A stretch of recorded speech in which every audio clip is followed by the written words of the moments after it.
Hi everyone and welcome to Club Live here at Club at 22, the Rangers podcast. Thought we were going to have a full house tonight, but we don't. We've got the three amigos, I would say. Before we start the podcast and introduce who's on tonight, just a shout out to Iffy, who I met outside Ibrox last week when I was at the Blue Sky Lounge for lunch.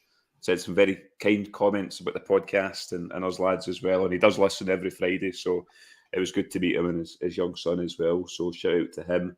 And a breaking news in terms of Rangers have just played their second kind of competitive game, if you want to say. They had a 0-0 with Livingston, but they have beaten Hallshire FC 2-0 with goals from Sima and penalty to Rangers' James Tavernier, as we all like to hear. But let's introduce my guest. First of all, Mr. Scott Carney. How are you?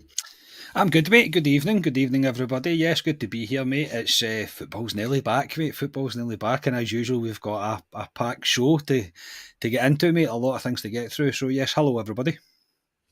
Yes, and Mr. Ryan Haymarch. How are you? Good, mate. Glad it's Friday. Evening, everyone. I am pretty much done with Wimbledon, cricket, and BBC scandals. I am done with the summer. Bring on the football, and seeing that we've got a wee victory today. I don't care who it's over. It's a positive start to the weekend.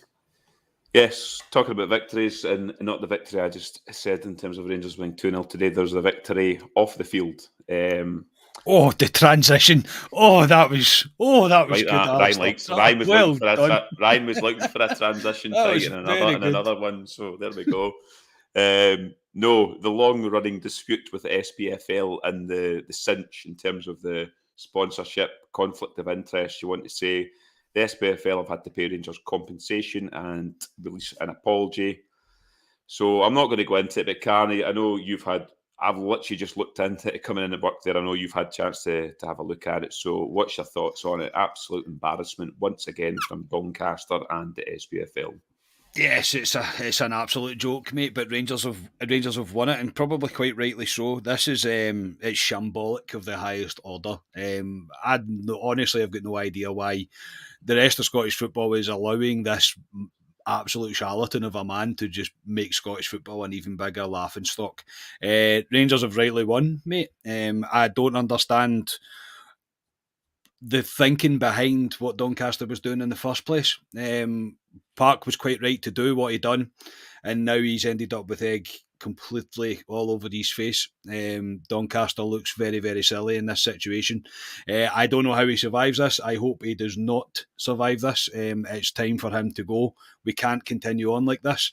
However, it's a victory for Rangers, and the most bonkers thing is we are now going to make more money from the cinch deal than any other team in Scotland because they're having to pay for our legal fees. It's just it's a calamity from start to finish, mate. And the guy, I don't think he gets embarrassed, Doncaster, to be honest. I don't think he's that type of man. He'll probably come out and give some sort of spiel about how the rest of Scottish football should hate big bad Rangers for taking all the money, but this is it's another example, mate, of why Scottish football's in the state that it's in, because this guy is continuing to drag it down as far as he can, and he doesn't care. That's the thing, is that he does not care. He has to be moved on. But hurrah, Rangers have won a court case, man. So I am delighted with the outcome of it. Yeah, and just before folk think Rangers have won a windfall here, Rangers are actually donating all the money to charities. Oh, are they? Oh, brilliant. 3 charities. So they're donating between the Rangers Charity Foundation, a charity of Park's choosing, and the SPFL Charitable Trust. And that is excellent. That's even better. That's even better. That's superb. Yeah, so that just shows the class of Rangers. Ryan, before the cinch deal was approved, Rangers went to the SPFL and said there's a conflict of interest. It is in your rule book that if there's a conflict of interest, we basically need to get around the table and possibly resolve it. And the SPFL and Doncaster ignored this, went ahead with it, and well, we know what's happened today. I know you have thoughts on Doncaster, so I'll let you take the stage here, Ryan. Well, my first thought is Carney's hit a nail on the head in terms of Neil Doncaster doesn't get embarrassed. If he did get embarrassed easily, he would have a red face every day with that haircut he's got. But we'll step aside for any more personal attacks on the guy. This is just another example of you change the team name or the club's name to any other club in Scotland and they make this challenge of a conflict of interest. So let's just say Kilmarnock make this challenge and they say there's a conflict of interest. It would not be ignored. It's been ignored because it's Rangers. Big bad Rangers, whatever they think of us, they don't like us. Well, not liked by a lot of people, but there seems to be this thing with SPFL and it's anything Rangers challenge, then it's just dismissed. And they've ended up, as Carney said, with egg on their face, especially Neil Doncaster. How he is in that job bewilders me. The last time we spoke about this, it just blows my mind. This is a guy who has paid several thousands every year and didn't provide a sponsorship for that league for I don't know how long. It's embarrassing. You could list off a number of things, but he's ended up egging his face, and it's a victory for Rangers, and it's a touch of class that, yeah, we've got a legal piece paid for, which should be standard, but the compensation we've not only said that we'll put it to our charity, Rangers Charity Foundation, we've put it to one of their charities. We've asked the SPFL to pick their charity, and we're putting a third of it to their charity as well, which solidifies that Rangers are skint clearly as well. So there's a reason for that lot out there. It's just everyone's egging their face, and Rangers have come out victorious, but it's 3 wins in one day, early. So we are off to a flyer this weekend, and I will open a 4th person to this podcast, or a 5th person for Mr. Neil Doncaster if he ever wants to come on this pod and discuss things with us anytime he likes. Yeah, the door is always open for him. That is for absolute sure. Just quickly, sorry, Ali, noodles every night. Thank you very much for the £5 donation, mate. I stuck it up and then get back to you. So, yeah, thank you very much for the donation, mate. Very kind of you. Yeah, no, much appreciated. No, I mean, Doncaster, we've kind of talked off before we come on here, is on a 2-year notice period, and I think he's on reportedly £400,000 a year. So I think Doncaster might be with us for a while longer, possibly. So, yes. Anyway, we'll move on from that and let's talk about more kind of stuff on the park. This week, Ryan, I'll come to you. Young Leon King was reportedly had a bad injury, and Rangers saying he's going to be out for a significant period, which probably looks into next year. Disappointing for the youngster. I didn't know where he was going to fit in this year, Ryan, in terms of, do we put him out on loan because we're looking to bring centre-halves in?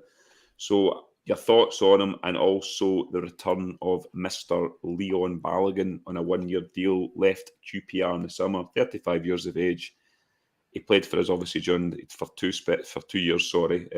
Never put a foot wrong, I don't think, for us. Dependable. I don't expect him to be playing week in, week out for Rangers. I think he will be a 5th choice. I still think we will be in the market for a left-sided centre-half as well. But what's your thoughts on obviously young King with that bad injury and Balogun coming back? It's always gotten to hear any player gets injured, and I think we've all got a bit of scar tissue from last season. As soon as a player's injured, you're like, here we go. Yeah. But listen, Leon King, it's not great for him. I think it's came at a really bad time for him. He's probably thinking to himself, I need to get in this team and get playing for Rangers if I'm going to have any sort of career here. Gutted for him. I like Leon King. I think he's a good player.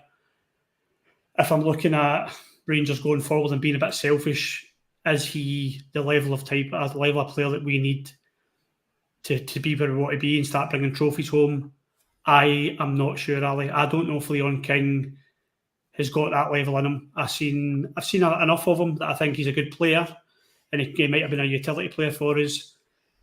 I think we might have, again, this sounds so selfish because the young lad's injured and it's horrible for him, but I'm a Rangers fan before I'm a Leon King fan. I think we've upgraded. I think Leon King would have played a utility part player, cup games, filled in for anybody who's on a suspension. He wouldn't have been our number 1 centre-half. And I think that's what Leon Balogun is going to do now. I think he's going to be a utility player. Do I think Leon Balogun would have signed if Leon King didn't get injured? No, I don't. I think this has probably been sitting there. The name's been sitting there, and he's probably said to Balogun, hold off for now in case we get an injury, I'll bring you back. And I think, and I'm in a minority here, I think I should sign him. I think Balogun could be a decent player for us. I think he knows it here. He knows what's required. He's very fit. He's athletic. He wins the ball in the air.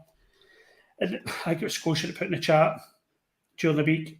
They said that he got a kind of, not a legacy, but he got talked up once he left Rangers, Leon Balogun. I think he did. I don't think he's a fantastic player, but I think it's a good signing for a kind of backup centre half, and I expect him to be that. Everybody kind of jumped down the gun thinking Balogun's going to be number one centre half. I don't believe that for a second. No. And I think it's Stevie Clifford wrote in his column this week that he would question the club if they did go down that route of Balogun being the number one centre half. I would be very surprised if he is. Balogun for me will be used tactically, and he'll be used when needed, and he won't let you down a lot, Balogun. The only concern for me is he is injury prone. I think we've seen a few times last year he can be injury prone. He does struggle with fitness sometimes. But no, I think selfishly for a season, from now to end of the season, I think we've upgraded considering Leon King's injured. Yeah, Karen, I'll get your thoughts on Leon King, but Balogun for me, we're 3 weeks away for Champions League qualifiers here. Connor Goldson is he will be coming back into training next week. There's one other guy I'll mention in a minute, but we are light at the back, especially with young King gone now. I know Lundstrom can fit in there, but I agree with Brian. Brian? Called you Brian there for a second. Brian. You want my dad on the pod, do you? Is your dad here, mate? It was a mix between Balogun and Ryan, so I got Brian. Careful what you wish for. He'll get us cancelled. Yeah. No, it's a no-brainer bringing Balogun back for me, Carney. He's going to be a utility player next season for us, but I think he's a decent option, to be fair. Yeah, first on Leon King, it's a shame for him. You don't want to see any player get injured at the start of the season, but again, I'll kind of repeat what Ryan says. When I seen the first injury, I thought, don't you dare. Rangers, do not dare do this to me. I expected one to follow and then one to follow after that. But it's a shame for him. It does look like it's going to be a considerable period of time, so full recovery to him and a speedy recovery to him at that. In terms of Balogun, I'm probably more on the fence regarding it. I understand it in the argument of we have the Champions League qualifiers coming up soon. It's a guy that can be trusted 9 times out of 10. He knows the way of the club. He knows the way the club works. He knows what the club demands. He knows what the fan demands.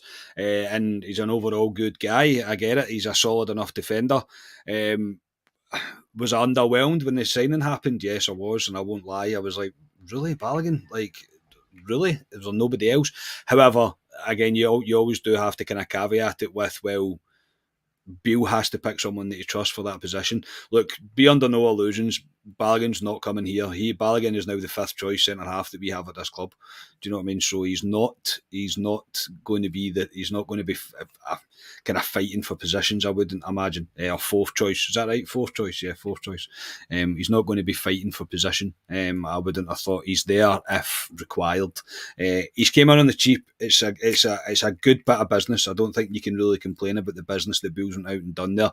He's not on a very significant wage, and he's kind of came here as probably as a love for the club thing as well, which is never a bad thing. We have a lot of players that are coming into this club right now in this squad that can need to be shown the ways, and Balogun's probably a leader to that extent that can take people under their wing, help Dessers, for example, because they've both played for the national squad together. So there's positives and there's negatives to it. There's positives and negatives. I think there'll be a few youth players probably within the ranks that are kind of looking at the signing and going, where does that leave me? Where does that leave my future?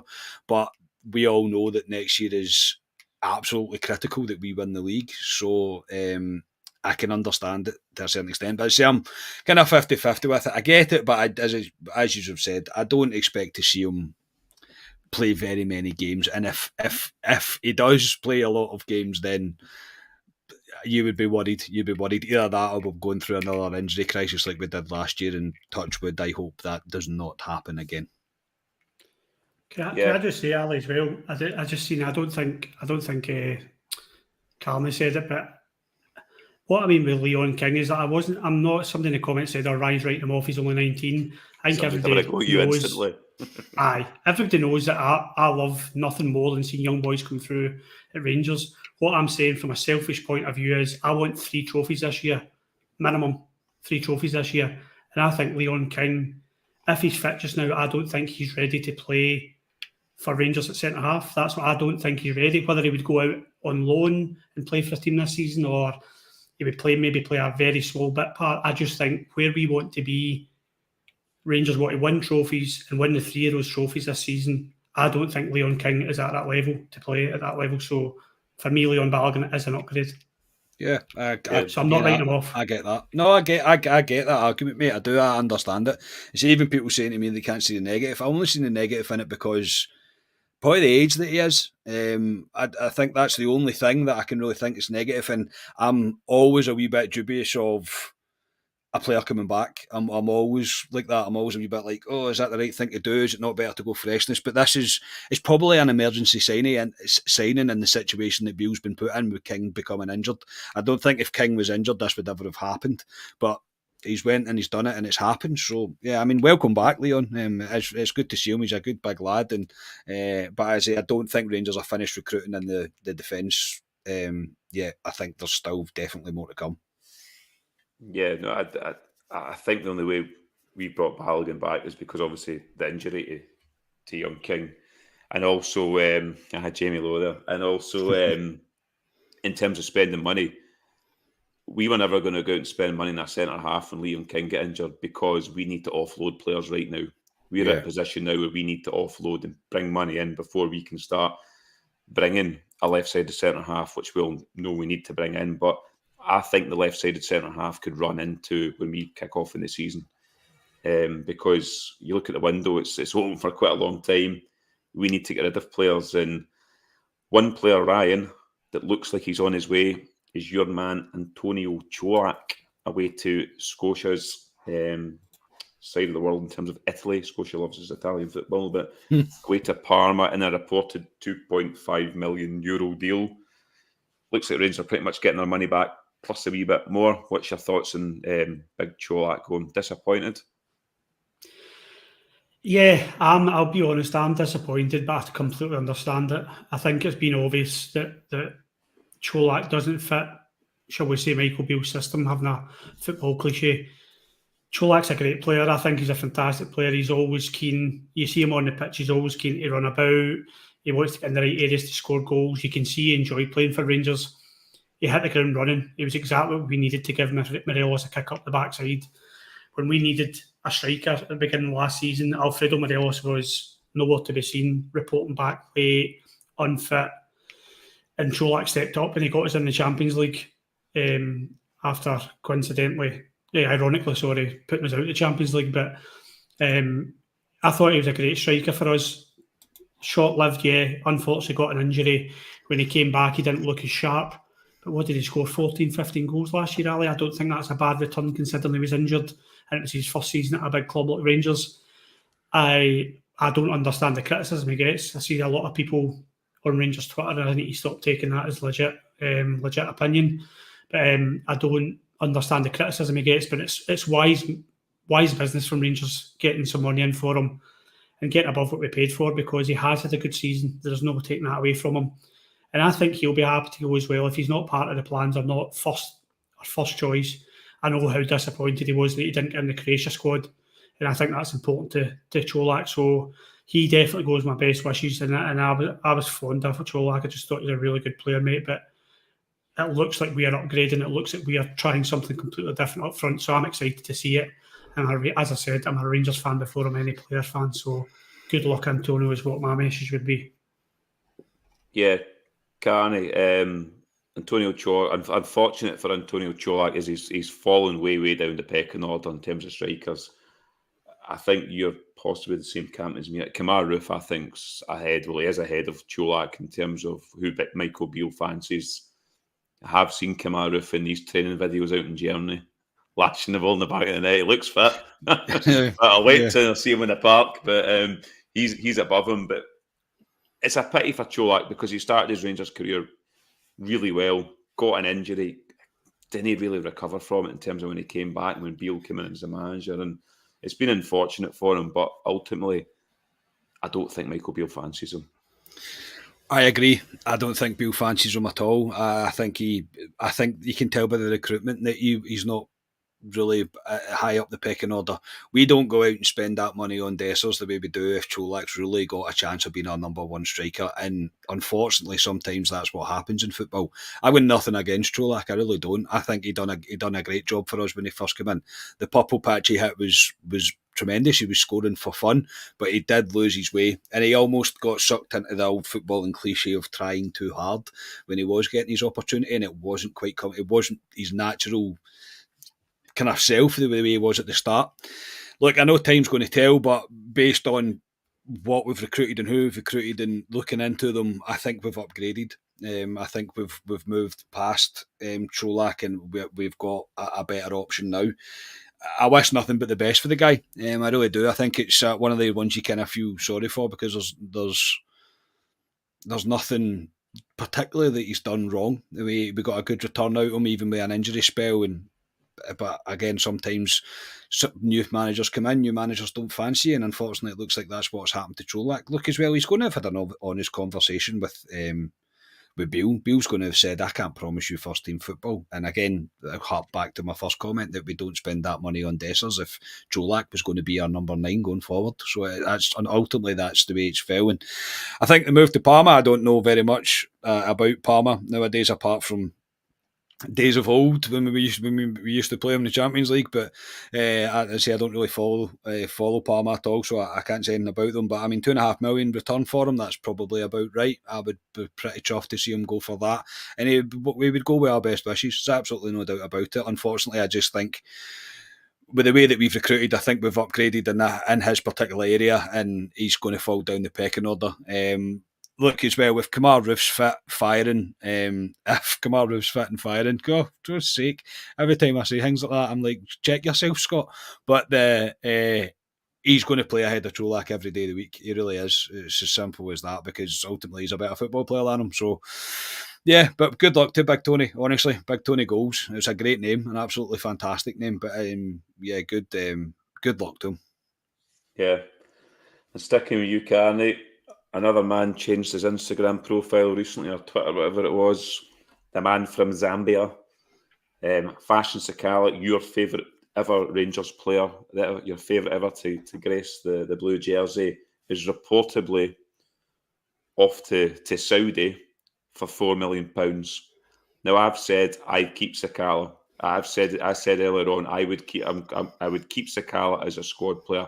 I think he's an option. He offers us something. He's a curveball.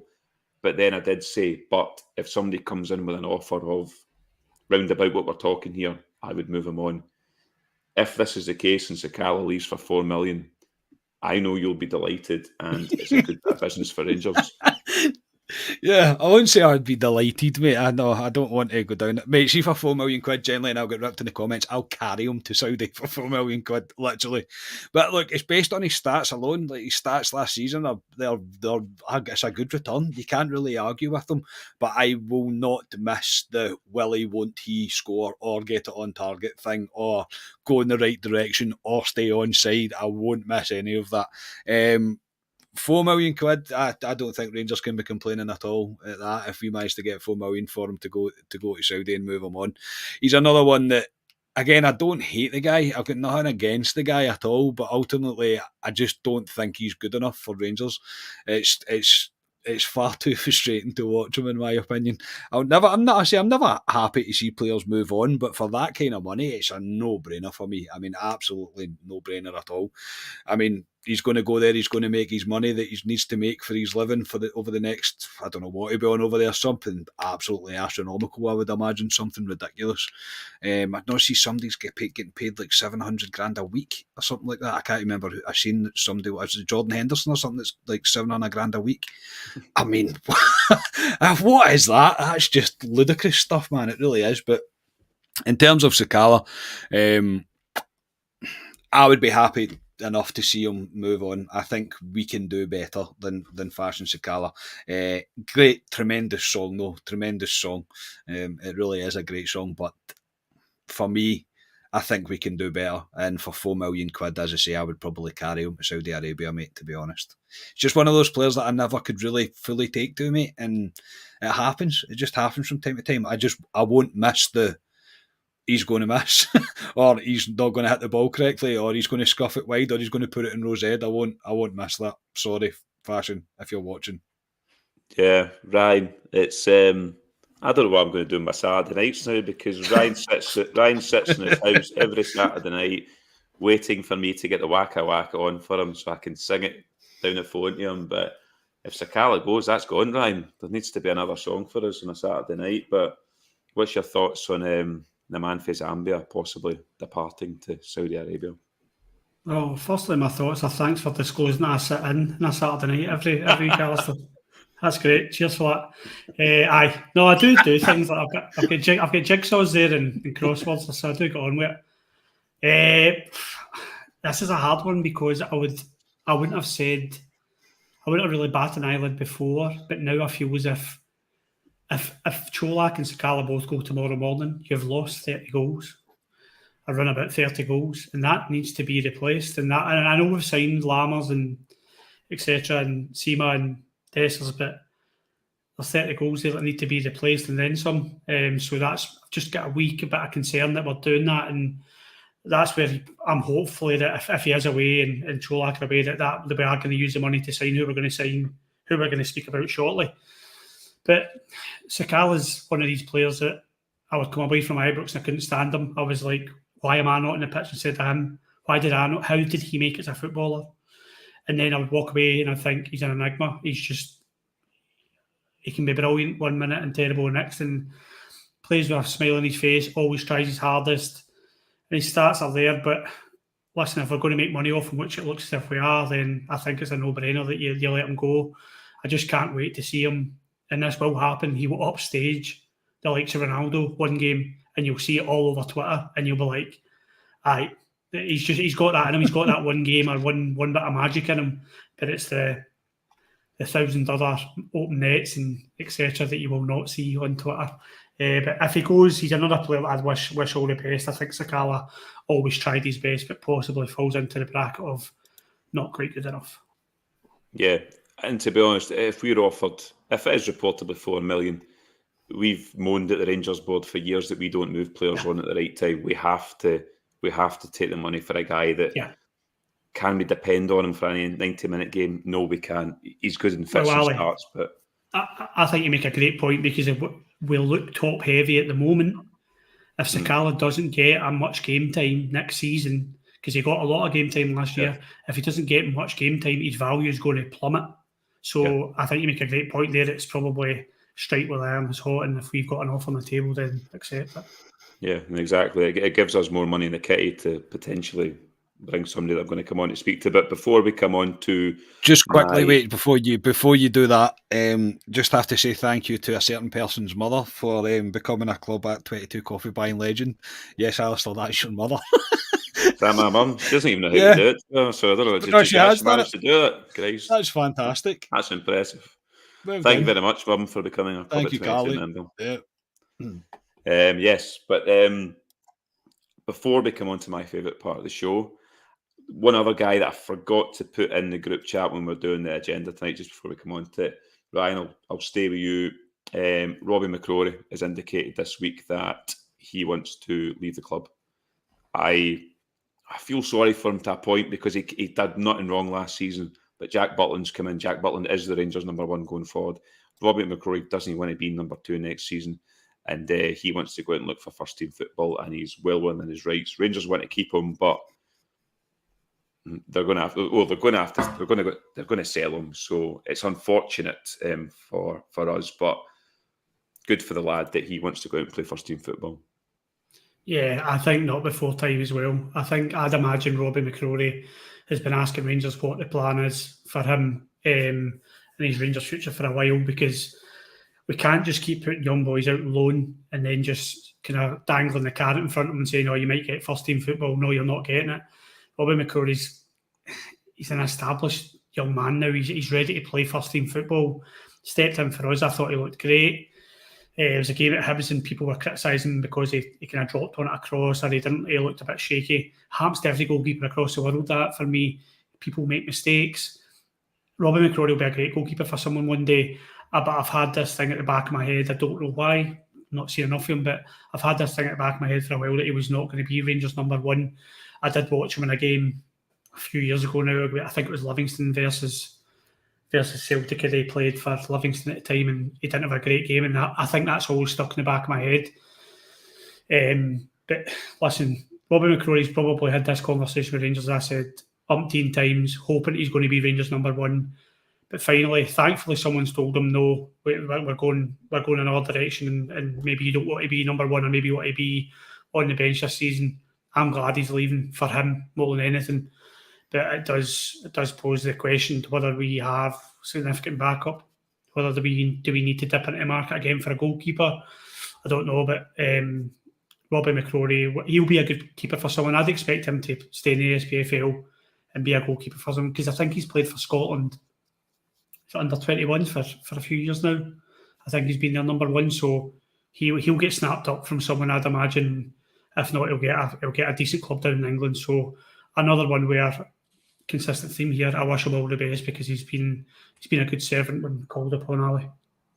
Yeah, Carney, respect to McCrory for wanting to go out. He could easily sit at Rangers next season, maybe play the odd cup game if you want to say, but he wants to go play first team football. And as Ryan says, do we go out in the market? There's one guy that we haven't even offloaded this season. He's still there. He's got a year left of his contract, John McLaughlin. So interested to see what we do there.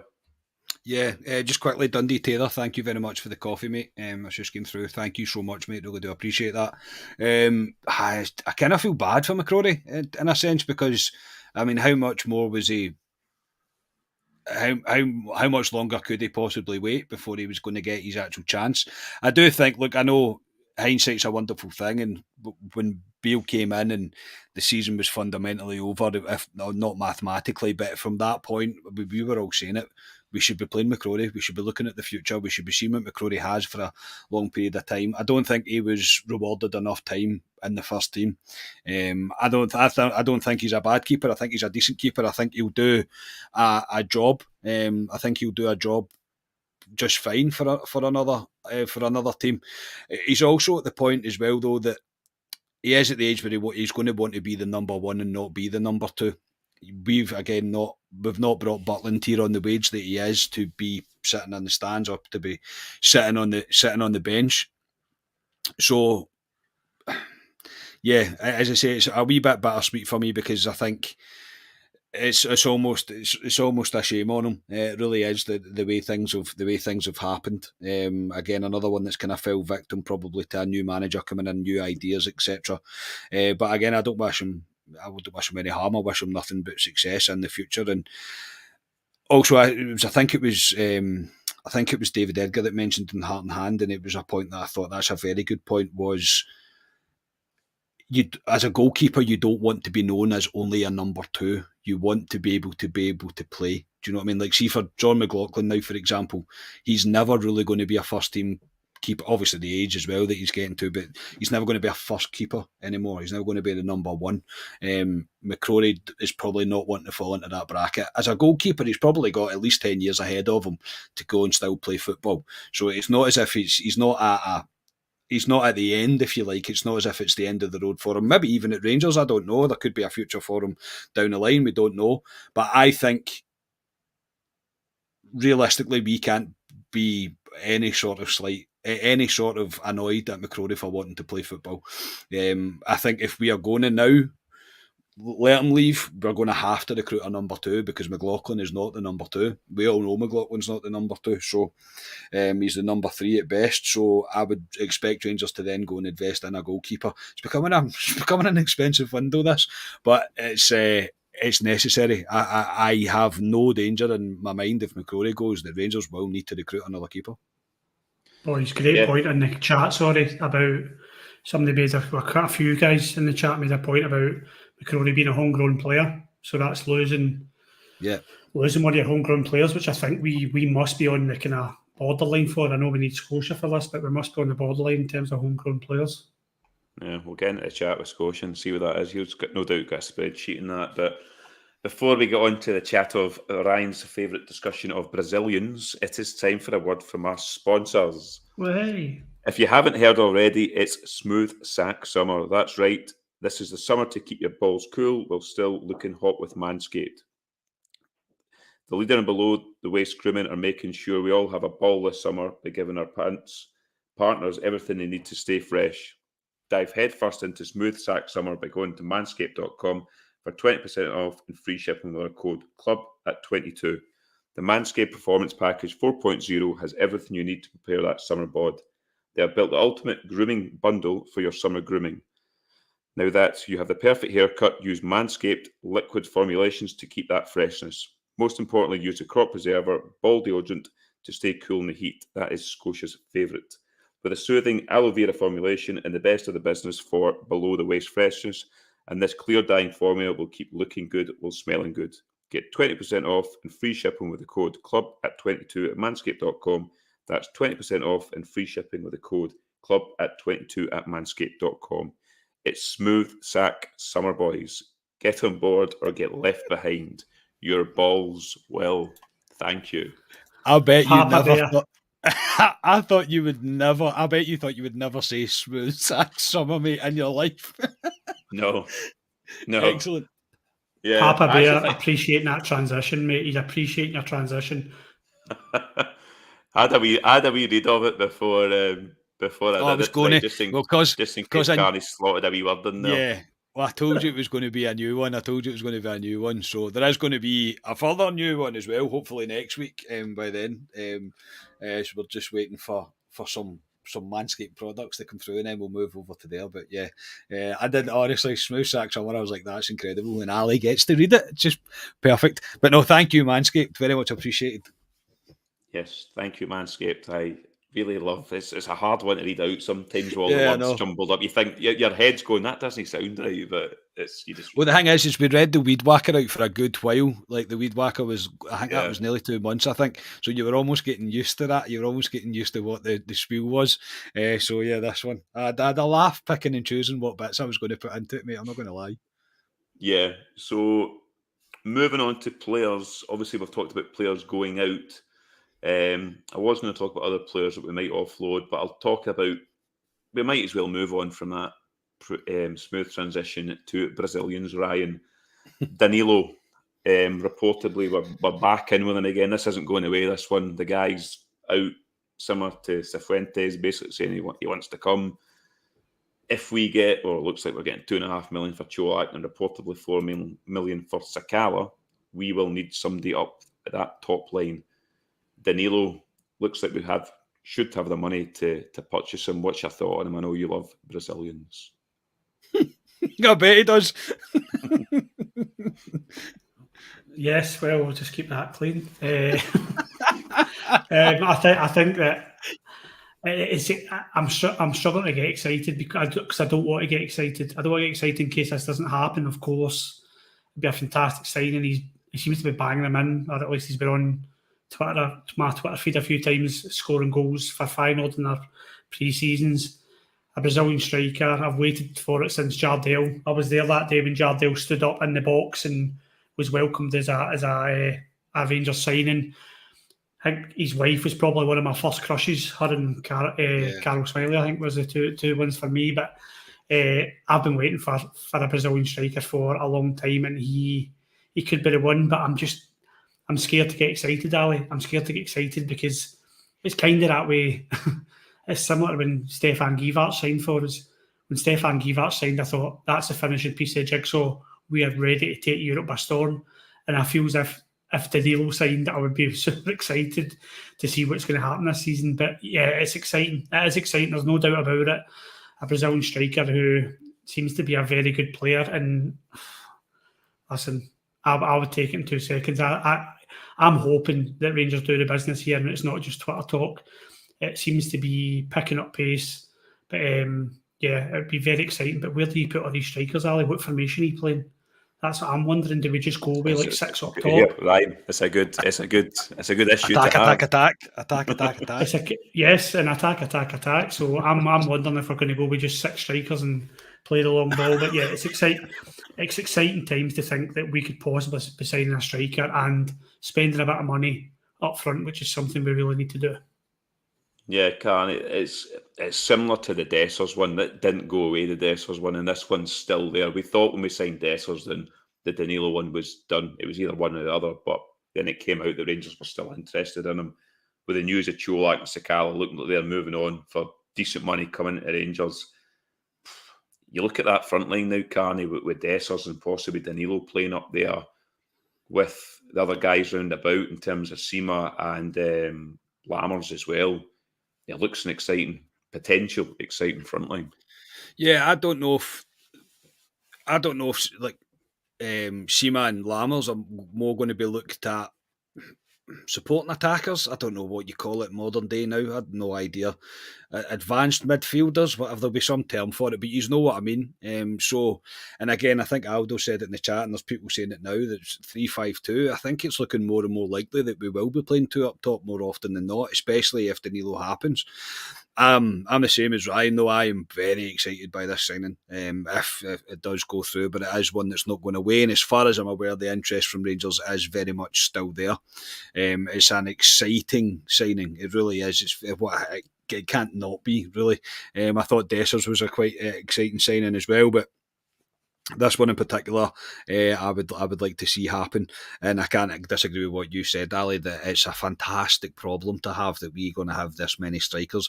And cards on the table, Beale's probably going, well, Roof will play, 6.5 games this season, so I might need somebody else for that. I might need somebody else. It may be a precaution, an expensive precaution, but I'm more than up for it. I really am. But I think if he comes in, will Sakala and Colak moving on? If they do move on, I think the funds then become available for that.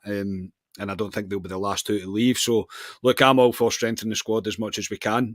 I want as many options in as many positions as possible because I want them all to be, with being realistic, obviously, with squad size and whatever else. But I want players to be pushing each other. I want the guy that's absolutely in form to be playing every single game and not just playing because we were resorting to default as it was with Alfredo last season at times. So it's a fantastic.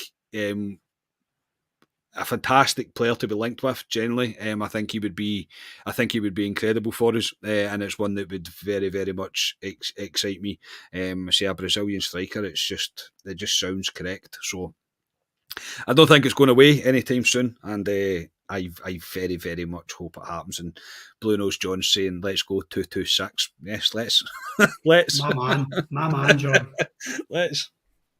Yeah, and one other guy, Ryan, that's been linked with probably the longest out of all the signings, including the guys we've already brought in the door, Cifuentes of Los Angeles, set up a goal at the weekend or whatever during the week, scored a goal. He's another one, reportedly they're looking for 2 million, Rangers have looked to 1 million. You'd like to think if we're getting some money in for the two guys I've mentioned, and obviously the Danilo transfer, there should still be money there, possibly to get him over the line. What's your thoughts of him coming in, and who do you think we need to offload in that midfield? Because the midfield's very top heavy now. I think that I'm confident that one's going to be a done deal. I think Rangers in Los Angeles will just be kind of bickering over the finer details because this guy, my understanding, can leave at Christmas for free. Is that correct? Yeah, December, yeah. Yeah, so I'd imagine it's just ironing out the fine details of the deal, whether it's going to be a sell-on fee or whatever it is, if they think he's good enough to be sold down south or to Saudi, which seems everybody can go to Saudi by the looks of some of the transfers. But anyway, I think they'll just be ironing out the finer details. What I've seen of him, he looks a decent player. But yeah, we're going to be midfield heavy, and we're going to have to look at shipping some players. There's no doubt about it. It doesn't worry me as much as other people seem to be worried about it. I think once the league's, the window doesn't shut till what, 1st of September? Something like that, yeah. Is it? Yeah. You've got a long time. You've got a long time to ship this. I'm not going to call it deadwood, that'd be kind of disrespectful, but these kind of squad or utility players. But I would expect, this is where I worry, where we all know how much Michael Beale likes Ryan Jack. But I worry if Cifuentes comes in and we have Raskin and Cantwell, I worry where Ryan Jack is going to play. Is he going to play regular every week, or is this the plan that he's not going to play regular every week and he's going to be that player who rotates every second game? Because I expect Ryan Jack to play a lot of football this coming season if he's fit. So it'll be interesting. But yeah, if we get Cifuentes over the line, which I do expect us to do, I think we're looking at a Champions League final at least, Ali. What do you think? That's the final. That'll get clipped, by the way. That's going to get clipped and put on Twitter, That'll isn't get it? clipped, mate. Yeah, well. You do know the Europa League final is in Dublin. That would be some trip. Oh, well, if they go there, we'll follow on, I'm sure. We'll follow on. Carney Cifuentes, who's been rumoured for donkeys now, it looks like he will probably come at some point, but as I've mentioned, and I was just saying to Ryan there, we have a lot of midfielders now. Who would you be looking to move on potentially if we can get them off the books? Well, Gallant Pioneer's doing his best to try and get yourself removed from this podcast for the rest of time. Do you know who runs this podcast? Do you know how much of a fan I am of Ryan Jack? A yellow card, that is a yellow card. That's a strict warning, that. Kamara's got to go. Kamara will go. I fully expect Kamara to leave.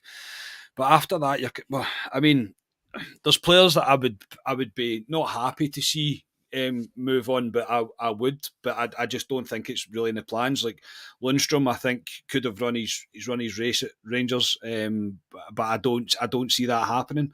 I think Beale quite fancies him, and I think he'll be around for next season. But again, we are getting left with a problem that what we can't lose sight of as a fan group of all these players coming in is, if you remember over the past couple of seasons at least, when you look at who's coming on to replace the person that's not being like for like, we have to have like for like in order to make a push for this. Celtic have done it, and I hate saying that, but you know what I mean. Celtic done it. They had players that come on and there wasn't really a dip in any way, shape or form. When they were their squads at their strongest, it's because they're bringing on like for like. There's goals on their bench. That's why we are recruiting in the front line so much. That's why the midfield will be so critical, because I think there's going to be a lot of emphasis on the midfield to do a lot of the work for the strikers, especially when we're playing two up top. So, I think Kamara's one for sure. I don't think he'll be here next season. I think that kind of goes without saying. I think he's already 1 foot out the door. But in terms of anybody else, it's really, does any club want them? Does anybody want to come in and make an offer for these players? And if they do, then okay, then you're going to have to look at it. That's the nature of the game. It's the nature of the way that we're trying to run the club. It's all about if players want to be here for one, and whether clubs are going to come in and pay the money for them. But I think it's critical for us not to lose sight of that it's like for like that we need all the time. It needs to be, there has to be a level, and it can never drop below that level. And I think that's what Bill's striving for. So I'm all for it. Right now, as I say, I know we will, once the window's closed, we'll probably review the squad that we have, and we'll probably be going, well, I'm hoping we're not going, wow, the squad is massive. I'm hoping we have offloaded, but there'll be plans in place for all this stuff. It will be critical for Rangers to move players on and for us to recruit some money back in. There's absolutely zero doubt, but I think it will happen. There's a long time to go. Like Ryan says, there's a long time to go. But yeah, the like for like thing, mate, that's what it's all about for me. Like for like. Yeah, and I thought he wants two players for each position. I just think it's guys in the periphery, guys that have been out on loan last season that you forget are still contracted. Yeah, that's true. The boy Lewis Mayo, who's at Kilmarnock last season, I mean, he's not going to get a sniff at Rangers. So unfortunately, boys like these will need to be moved on to make space. Young Lowry, what do we do with him next season? Does he go out on loan? Because again, he's down the pecking order. He definitely will go out on loan. So yeah, you noticed he's getting bashed. He's getting bashed a lot for the fans on with us Rangers TV just now that he's got an attitude and stuff like that. I don't know how you can pull that for just wee snippets from Rangers TV. He's a young lad, like he seems to be getting, and he maybe has got that, but he seems to be getting this reputation for being a bit snide with the cameras and whatever. I think I don't know. I just think it's a bit unfair on him. Yeah, you know what Twitter's like. It's a dangerous place. And there's CGM55 saying to me that Lewis Mayo played today. Yes, he did play today, CGM55, but he will not be playing for Rangers as of when we kick off. So, I mean, I think I still think there's potential for some of the players that have been on loan to go on loan again. Like, I don't think the door will be completely closed for Rangers, because we don't know what's going to happen over the season. We don't know what's going to happen at the end of the season. Who's going to be leaving and who's going to be staying? All the things, because if the if the football model works, then a lot of these players that we are recruiting right now might only be here a season. We might be spending 3 million, 4 million, whatever it is on players, but we could be selling them on for 8 million, 9 million, 10 million, etc., whatever. But that's the model. That's what we're going to need to go on. So I think there is still future. I think, again, as football fans, we become so focused on the here and now, whereas the club are planning for the future as well. It's not just this season, even though to us it's the most important thing in the world. There's still people that are looking at, okay, well, if he goes there, etc., and he goes and moves and he has a season we think he's going to have, etc., etc. So it's all about future planning as well. Yeah, and we just need to watch what I do. I think Scotia put in the group chat later. Was it a week or so ago? I think in terms of European squad. In terms of we're pretty much full up in terms of that, so we will need to move players out. And as we said earlier on, in terms of the Scottish lads in the team for the homegrown players, we will need to look at that going forward as well. So it'll be interesting going forward. But next Tuesday, Ryan, Rangers are back at Ibrox. 50,000 sellout, the full Broomloans going to the Newcastle fans. Alan McGregor's testimonial. I know it's a testimonial. It is a pre-season game, and friendlies are a bit, they're not as competitive as what you like to be. But I can't wait to be back at Ibrox on Tuesday. Do you know, usually these friendlies, the atmosphere is dead. The atmosphere is going to be really good on Tuesday because, as you said, the Broomloan is full of Newcastle fans. I remember going to Newcastle years ago to see Rangers in a friendly. It was a wee tournament they played down there, and I think it was Sporting Lisbon and Feyenoord or something like that. I didn't make the Sunday because, well, I was a bit worse for wear, but I went to the Newcastle game and the Rangers fans were unbelievable, just sang the full game. And that's what Newcastle fans do on Tuesday. They will be very, very loud. And, of course, the opposite side of that is the Copland. You have got a trial singing section going on in the Copland, and that will be loud as well. So I'm expecting a bit of an atmosphere, which will be strange for a friendly on Tuesday. But I'm really looking forward to it. I'm so glad for it. I didn't doubt it, but I'm so glad that McGregor's got to 50,000. He's got what he deserves. Because a Tuesday night isn't great. People are on holiday. People take their kids away. But I think he's going to get what he deserves, and I'm looking forward to it. Looking forward to going to see Rangers, obviously, but looking forward to it for Alan McGregor because he totally deserves it. I know we did the pod on Alan McGregor the other day there, and if you've not watched it, I would definitely force you. I was going to say I would definitely encourage you to go and watch that.